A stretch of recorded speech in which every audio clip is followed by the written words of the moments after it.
Welcome to the Vegan Transformation. I'm Angela Crawford, a psychologist, transformational coach, and vegan lifestyle educator. And on this program, I'm here to inspire you and empower you wherever you are on your vegan journey.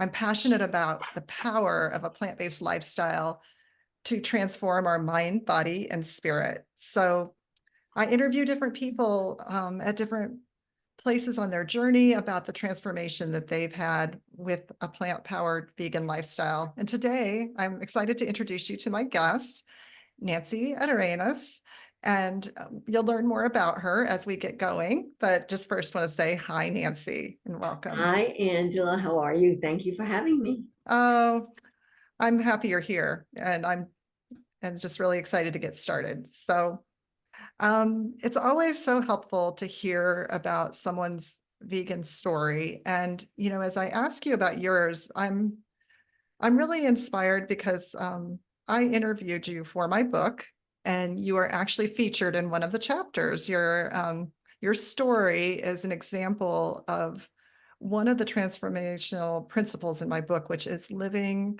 in attunement and alignment with our values. And I shared your story in my chapter on values. So I'm really excited that people will get to hear more about it when they read the book. But I'd also like to have you share about it now. What led you to become vegan? What was the story of how you got to the place you are now? Can you share about that? Sure. I began my vegan journey in 2014, um, driven by a commitment to the animals. I was vegetarian at the time. My friend from Portland had come to visit. He and I had gone to Brooklyn College back in the 70s. And he was vegan at that time back in the 70s. And he would always say, I'm gonna invite you to lunch, come to lunch. And I said, okay, but I'm not eating your food. I'm not eating that rabbit stuff. So anyway, in 2014, he came to visit me here in New Mexico. And I was vegetarian, and I thought he's gonna be so proud of me. I'm vegetarian. And so I was in the kitchen and I said, Mike, I'm a vegetarian. And he goes, well, that's nice. And I was so disappointed that that's all I got. I thought he was going to be so happy. And I said, he goes, it's not vegan. I'm like, okay, so what's the difference between vegan and vegetarian? And I really had not put it together. I guess because, I don't know, back in the 70s, vegetarian was a vegan. And nowadays, they've split up that vegetarianism to mean, sometimes you're a pescatarian, sometimes you're this or whatever. So anyway, so I was like, okay, so what's the difference between vegan and vegetarian? So then he started to tell me about the animals and the animals suffering. I had not thought about that before at all, because we're not conditioned to think about the animals that go onto our plates. It's just the norm. Mhm. And that's why I hate that word, the norm, the normal, because that's only labels that are put there by people who, want you to adhere to a certain thing. And so if you don't, then you're weird or you're not that. So anyway, when he talked to me about the animals suffering, I became vegan right then and there. I just like, okay, that's it. So I got rid of everything that I had. Mainly, I just had like milk and the cheese. So I got rid of all of it, and I said, okay, I'm vegan now. And so the only regret is that I didn't do it sooner. Yeah. Yeah. Now, when you became vegetarian, was that for ethical reasons too, or was that for other reasons? No, it wasn't for ethical reasons. I became vegetarian because I was having trouble digesting my food. Mhm. Like my tummy always hurt after I ate. Um, I always felt it could be bloated, or it could be like energyless, no Mhm. energy, and kind of like in a fog. And, so that's why I did it, because I thought that it would end that. And did it help with some of that when you first became vegetarian? not so much, because I was Okay. still the main thing that made the change was when I gave up the milk and the cheese. Okay. That Yes. was the biggest thing. And you know, Yeah. I was talking to Will Tuttle one time, and somebody asked him, he came here and I hosted him to do a speech, and somebody asked him if there was one thing you could tell them and they could stop right now. He talked about the milk, the dairy. He goes, that would be the one that's going to make the most difference, you know, Yeah. that you feel right away. And Yes. he was absolutely right. Once I stopped the dairy, the milk, and the cheese, it was a whole different world. All of a sudden, my energy level went up. You know, I just felt good. I mean, so good that a month into becoming vegan, I woke up and I sat up on my bed, and my partner John said, "What's wrong?" And I was looking all around, and I was looking, I'm like, I don't have any pain. And Wow. And explain the significance of that. yeah, so he said, "You don't have any pain." I said, "No, I don't have any pain." And what happened is that for years I've been fighting fibromyalgia. Mhm. And so every day my level of pain was always between 8, 9. So every day he would ask me, "What's your pain level today? Where are we at today?" So Mhm. when I woke up that day, it was, I remember, I'm not ever going to forget, 30 days after I went vegan, this is when that happened. And all of a sudden, no fibromyalgia, no bursitis, no shoulder pains, no swelling of the limbs that I had that would come and go.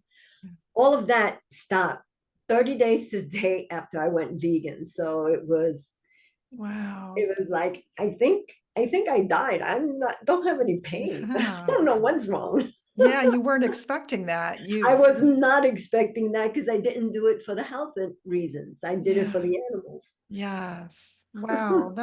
I mean, that is something pretty significant. I once worked with people with chronic pain, and many of them had fibromyalgia, and just it seemed like nothing would help, no medications really helped. And so to see that, like for you, inflammation must have played a big role. And when you stopped eating inflammatory foods, and especially the dairy, your body responded. Yes, and and I was so amazed, and I was so grateful, and I thought, my gosh, my being kind to the animals, the world responded by being kind to me. Because when you live with chronic daily pain, Mhm. it's no fun. I mean, you not only have to endure the pain, but when you're interacting with other people, you can't be always like, "Oh, I'm in so much pain." You have to Yeah. you have to have a smile on. You have to put on that front, because people don't want to hear that you're sick every day, or that you're in pain every day, or you're in agony. So for me, it was such a great thing that that's one of the reasons that I decided then and there that I would also start the promotion of vegan, whole food, plant-based diet. I thought, Yes. if doctors are not telling these, if people are not telling them, if nobody's telling other people about the benefits of whole food, plant-based, I am someone, I can talk from experience. I also know people who have reverse diabetes and cancer and so on and so on. So it's true, it's real, it can happen to you. Yeah. Well, it sounds like, your life changed dramatically, first, just an awakening to, it sounds like you were naturally compassionate, but something then awoke you to compassion for farmed animals, animals that are raised in the animal agriculture industry. And then on top of that, you had a physical healing of something you had struggled with for a long time. Yes, most Yeah. definitely, most definitely.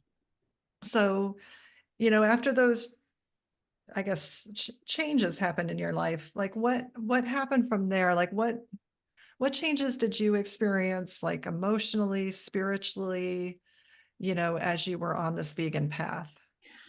I would say that veganism profoundly transformed my life. My spirit felt more at peace because I'm a flower child from the 70s, a hippie. So, do no harm and peace to everybody, love one another was always my heart, right? But I never thought about the animals on my plate. Mm. And so when I finally made the connection, the do no harm that comes with that kind of outlook in life, right? Mm. It just aligned with who I was. Yeah. And I hadn't seen it before that, Physically, my body flourished because of what I just talked about, how I healed. I wasn't expecting to, but I did. And so that was amazing. My body finally felt vibrant and alive and, with energy that I had been missing for so long. And of course, it was the freedom of the burden of consuming death. I'm sure that that's what brought out this life within that I now felt a part of. Yeah. Mentally, veganism broadened my horizons. And by that, I mean unveiling perspectives that I once did not see or understood or was even aware of until then, because how we grow up, people don't talk about the animals and their suffering. They don't talk about how these animals get on their plates, right? They don't talk about the greed that goes into the reason why they promote so much that we eat the flesh of others, right? Yes. So it transformed my life immensely. I mean, all of a sudden I have more love to give. I was open to more. And I was open to understanding more as well, because all of a sudden it wasn't just about looking at one thing and nothing else, like we're conditioned to just look at this and this is the norm and this is what we're going to do.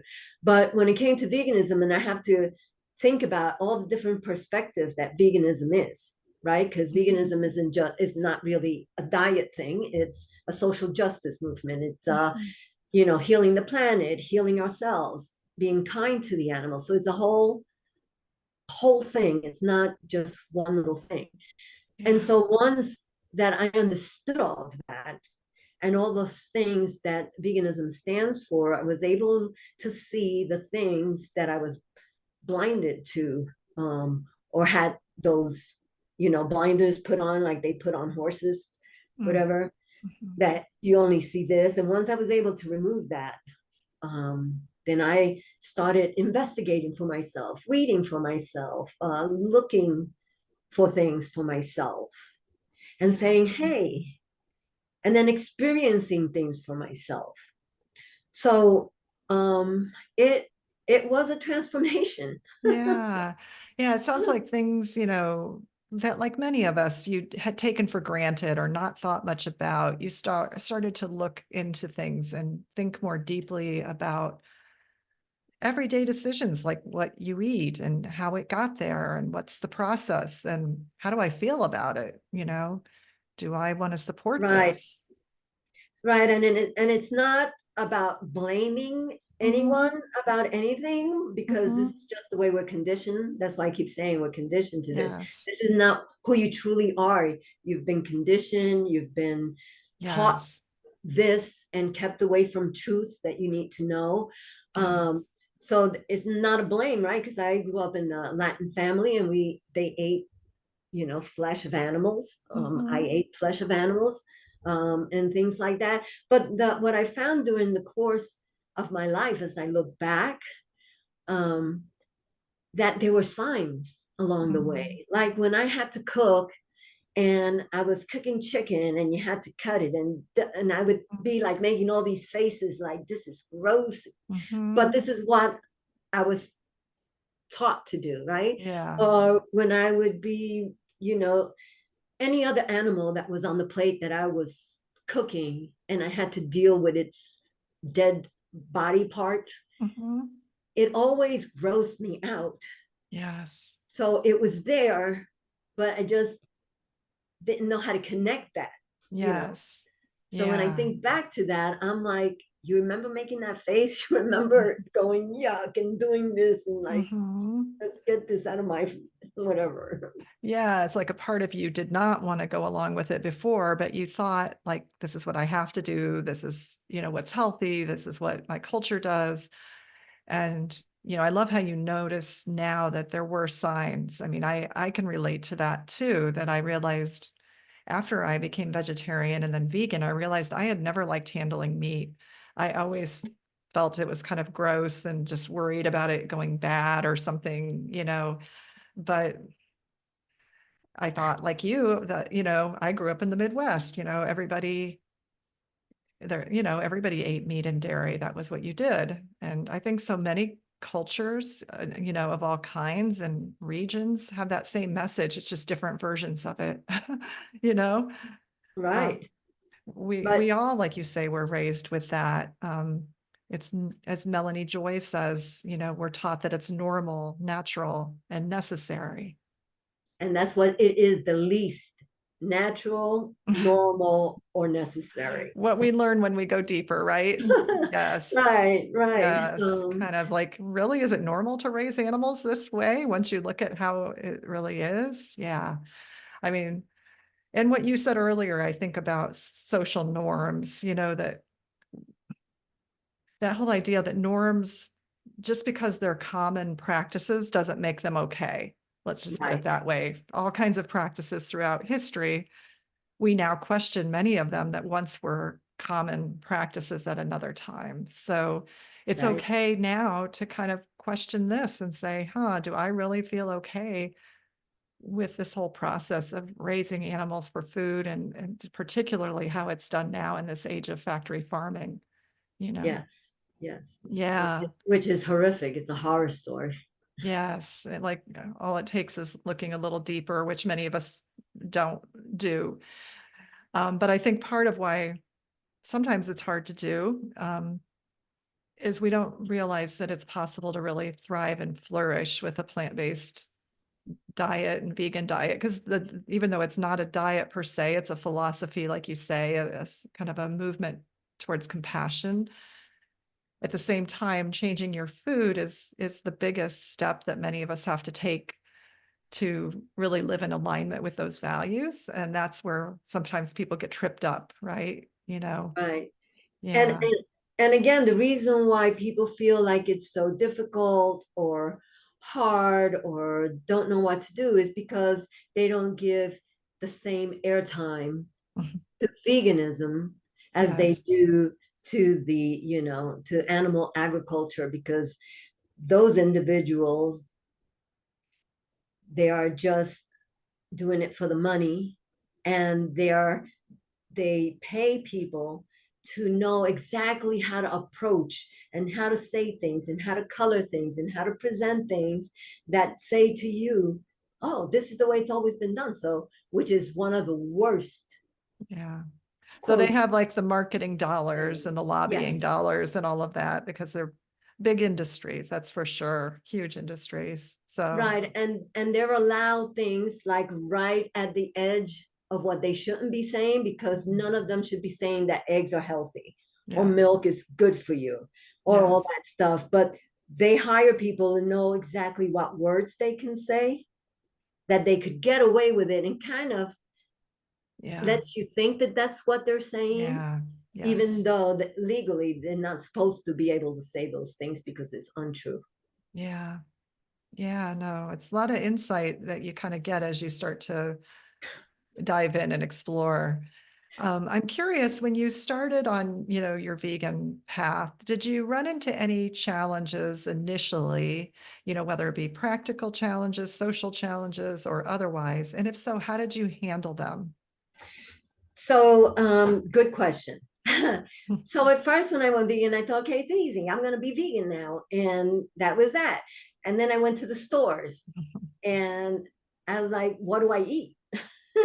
So the first challenge was trying to find back in 2014, now there's plenty of vegan products around, but back in 2014, which was not really that long ago, 10 years, your 10-year anniversary. there was really not enough enough products, or hard to get. Maybe the only one that you could find was tofurkey, because they've been around for a long time. But the other products, not so much. They were just coming into the market. So I was like, first of all, I was like, okay, now I was kind of desperate, because what am I going to eat, right?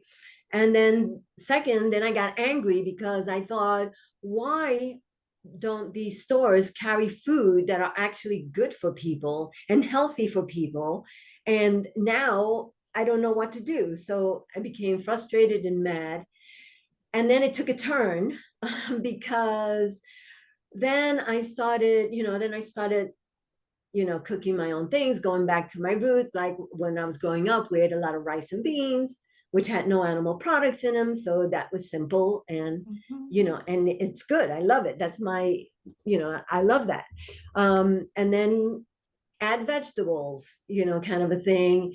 So it took a little bit of a challenge to get away from, whether it's potatoes, veggie, and flesh, right? So that flesh thing, I'm like, what am I going to put in for that? So that was the eating frustration that I got.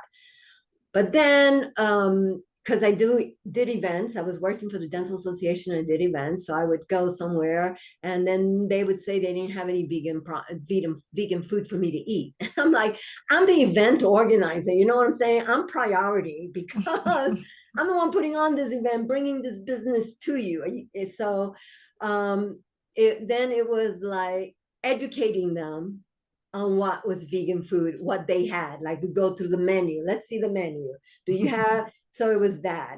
Then when I did my first Veg Fest back in 2016, I had to teach the catering staff about vegan products, where to get them, what they were, what they couldn't have, what they could have. So then I decided, instead of being frustrated by all that, to make it an opportunity to educate others about vegan food. And so when I started doing that, then, my whole outlook changed. And then so when we did events, I'd sit at different people's tables, and they'd bring my food out, and they'll go, hey, where'd you get that? I'd like to have that. It'd be a vegan plate. And the chef actually would bring it out. And they go, how come she gets a private chef? And I'm like, because this is healthy food. Yes, yes. So, and then every night we went on a cruise, and every night, once I saw that, I'm like, okay, every night go to a different table. And so I just started to promote. I was the person that would go in the beginning, you want to talk about vegan food? I'm vegan, just to get it started. And it was kind of crazy, because back then is, what is that? What are you talking about? Like, what do you eat? You eat fish? No, vegan, no vegan products. Yes. Wow. Well, first of all, I mean, there's several things you said that I love. First of all, just naming the practical challenge in the beginning, when you're like, well, what do I eat, that's vegan, because I ate this certain way, the meat and potatoes and the veggie, and, do I just fill in the meat with like tofu or beans, And yes, that's one approach. But I think for a lot of us who become vegan, we start to eat, more, I don't know, like you mentioned the rice and beans, like, we might eat more like cultural foods that fit in with different cultures, that, that have certain spices and flavors. So we might eat, a stir fry with different seasonings that might have tofu or beans in it to bring protein, but has vegetables and some whole grain, or like all those Buddha bowls that everybody loves nowadays. Those are so easy to make vegan by just simply having plants and a plant-based protein in it. So there's so many things you can enjoy. I mean, I still love pizza, but I just don't have regular cheese on it. I either have it without cheese and extra sauce, or with vegan cheese on it. There's just, it becomes endless once you open your mind. And it sounds like eventually you got to that place. And the other shift you made was at first, like many of us, you felt a little frustrated that what you needed wasn't right there. Like there's all these products out there that make life easier, so I don't have to cook everything from scratch, but yet nothing was vegan at the time. Now, of course, there are so many vegan cheeses and yogurts and dairy kind of vegan, milks and things that Mhm. are not from a cow. But you found that instead of just getting frustrated, I need to be proactive. I need to speak up and I need to educate because I'm a forerunner for a healthier, more compassionate world. And so I've got to be the one to kind of educate rather than just get frustrated. No one else gets it yet. Yeah. And, one of the things that you said, when you talk about the cultural main foods, Mhm. you know, Hispanics, rice and beans. Asian is the veggies, like you said, Mhm. stir-fried veggies or foods with veggies and things like Mhm. that. Other people, potatoes and squash or corn. So it's all there already. Yes. I mean, and it's kind of that was the base Yes. of food. So, It's like going back to the true roots, which were not so meat and dairy predominant at one time. Yeah. And like exactly. the blue zones where they live longer, healthier lives, but only a small percentage of their food intake actually comes from animal products. Yes, exactly. So when people, now is this thing, vegans are crazy. No, vegans are not crazy. Vegans have opened their eyes and are just not willing to let themselves be kind of misguided because someone calls it the norm. Like they're looking at everything that's happening. Like, is this proper? Do we still do this? It's like saying to someone who talks about like cultural, like these killings that they have, right? We don't offer virgins up to the Aztec gods anymore, right? That was a Hmm. practice that they did back then. But Yes. things change, right? Because people change and environments change. So they get mad at vegans for pointing out certain things. But really, if they look throughout history, we're always changing. And when we Yes. find something better, it Yes. behooves us to move to the better thing instead of Yes. staying in the past. Yes. Yeah. No, that's beautifully said. Well, I would love to shift into like how this has affected your purpose and your contributions. Can you share a little bit? You've done some amazing things. You've created some online magazines. Created, you've organized a veg fest in your community. Can you share about some of the things you've worked with over these years? Sure. So again, once I went vegan, then and then my health issue became a non-issue. Then I decided, okay, how do I move forward? So I was always good with the publishing and stuff. So I started by saying, there's no vegan magazine. So I started by publishing a vegan magazine, a Red and Green, not Red and Green, New Mexico Vegan. And Yes. then a while after, I was organizing these Vegans in the Park VIPs, where we have a potluck and kids would come. And I thought, kids don't have a magazine that speaks for them and their compassion. They get bullied a lot, but they don't have anything to support them in what they're doing. So I said, I'm going to do a magazine for kids, One Two Vegan. Mm. So I started there. And then, of course, I'm an event coordinator. Let's do a veg fest. And then, because I started tabling in Albuquerque. And then the people that would come to the table, they would go, we never heard about this in New Mexico. We never seen anybody. We didn't even know there was another vegan. So I thought, I do a veg fest, I bring people together, right? So that people know who's out there, who's vegan, and then they could come and meet them, bring speakers to help them and support them in their lifestyle, because it's always good to hear somebody else talking about things and about veganism, because they might bring up a point that you don't know. As a vegan, I don't know everything and I don't know everybody's stories, but I know that there's a lot of stories out there. Yes. So I started with that. And then once I started the Veg Fest, one of our natural grocers, I asked them to be a sponsor. And the lady there at the time, the manager said, hey, would you consider doing a vegan cooking class? So I said, yes. I had no idea. I went home and I told John, somebody asked me to do a cooking class. I don't know how to do it, but I said yes. I said, I guess I'll figure it out. And so it became very successful. Once a month, I was doing it.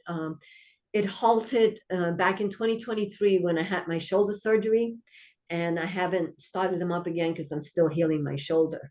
Mhm. But then that, brought out a lot of people, and we had standing room only a lot of times because people wanted to know more about it.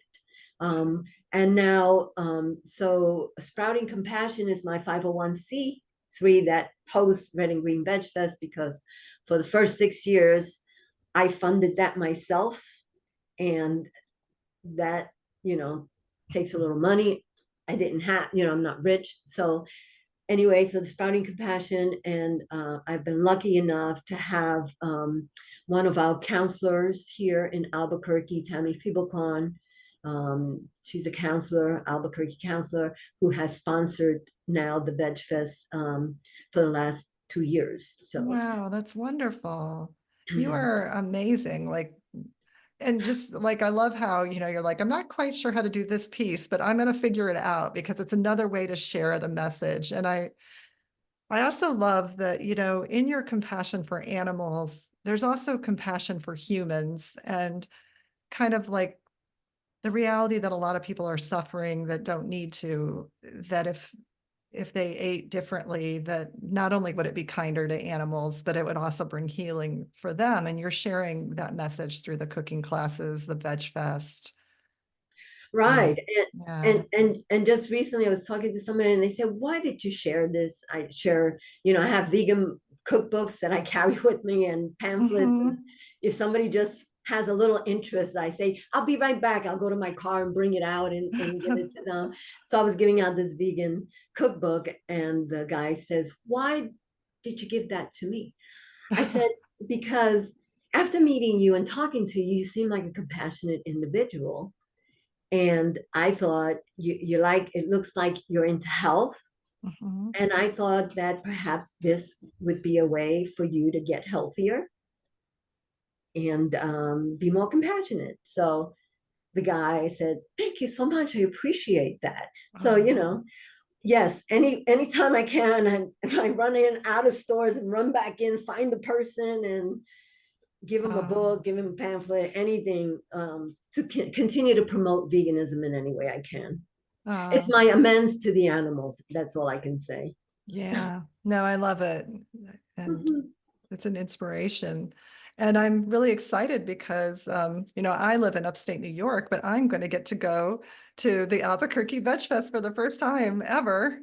So I'm so excited, and I get to speak on kind of some of the psychological aspects and social aspects of moving into a vegan lifestyle. How do we overcome the social barriers, some of which you and I have talked about today, maybe family traditions that are centered around meat, or family members that don't understand why we're doing this. How do we handle those situations? Yes, I'm very excited for you to be here. I think that I try to bring in people to present that have all different topics because, again, veganism encompasses so much. And some people question, like, why should I do this? Or how should I do this? Or how could I do this? Or how do I interact? And that's where you come in. Yeah. Yay. Well, no, that's exciting. And you have a really exciting speaker coming the day before, right? Do you want to Yes. share about that? So actually, I have my speakers, all my speakers are Yeah, exciting. say a little bit about that. Well, they've been exciting all the time, but Yes, I this get it. year, You've mentioned there is before, you've you. had some amazing people over the years, and I know they each have something great to bring. So do you want to say a little bit about your So, lineup? okay, so then there's also Hope Bahanic, who wrote The Humane Myth, the book, The Oh, Humane Myth, wow. that had talks and deals about the labeling that Mm, we find in our foods. So it's very interesting to find out the information, the background for that. Yes. And then, of course, we have Robert Cheeky, I believe is how you say his name. Okay. Not Robert Cheek. I think it's Okay. but he's a bodybuilder, a vegan bodybuilder. Mm, And for those people who say that you can't get healthy or you can't build strong muscles to be yes. an athlete or Yeah.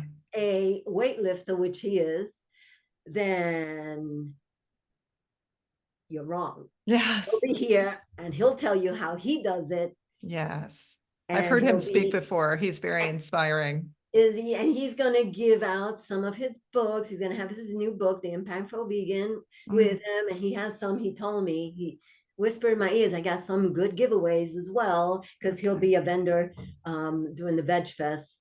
So come out and meet him, whether it is on our kickoff night or at the Veg Fest itself. Oh, And wow. then there's Angela Crawford. That's awesome. And I know you have some cooking demos and I do. So I yes. have cooking day demos. Oh, my other speaker who's also doing a cooking demo is Gabriel Garden.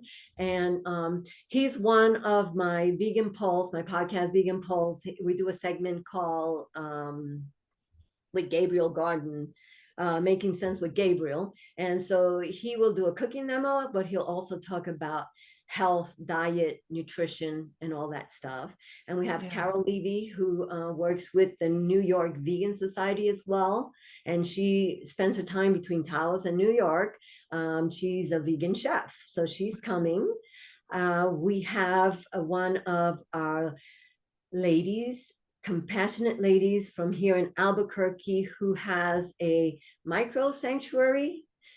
She kind of saves animals, Kelly Guider, who's going to give us a nice little quick mousse Mm, recipe. And nice. we have also Paul Roybal, who is one of our, he's a radio personality here in Albuquerque, and he'll be doing a cooking demo as well. Oh, It's that's just exciting. awesome. Yeah, it sounds awesome. Wow. Um, so I guess a couple questions. One, is this predominantly a live event or is there any part that's recorded? No, this is a live event. Yeah, so it's for people that are in the area. But, Right. if you're not in the area, I would just say, like, let yourself be inspired by this example, because if you don't have a veg fest in your area, maybe it's your time to create one, and Nancy's is a great example. I'm here to help. I've helped two other places begin their Veg Fest. So That's awesome. And so that leads to I guess the next question. How do people get in touch with you, whether they want to learn about, we didn't really get into your Vegan Pulse podcast, but she also has a podcast, where she interviews different people on vegan topics, then your magazines, and then the Veg Fest. How do people connect with you? What's the best way? And I can put some links in the description too, but just maybe you can give a little. okay, for the easiest way is if you're on Facebook, just search for Nancy Arenas or the Red and Green Veg Fest or Sprouting Compassion, and I should come up. Okay. I will put some links for that in the notes, the description for the talk, for our talk today.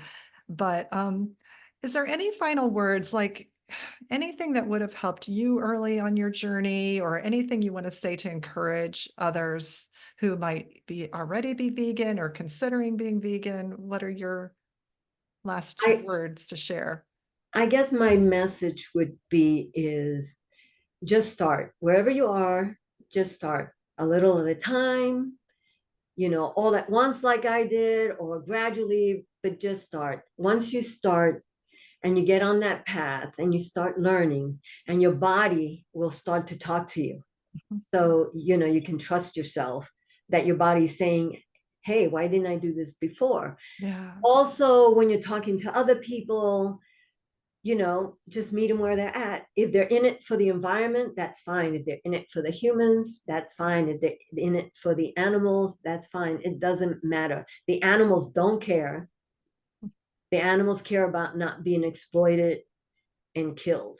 Yes, for whatever reasons people move in that And direction. no one should ever be bred to be killed or imprisoned. Yes, yes, yeah. And lastly, we are all animals. So Mm, when you talk about and you hear, oh, vegans don't care about animals, baby, you're an animal. We care about mhm, all. mhm. Yeah. Yeah. Yeah.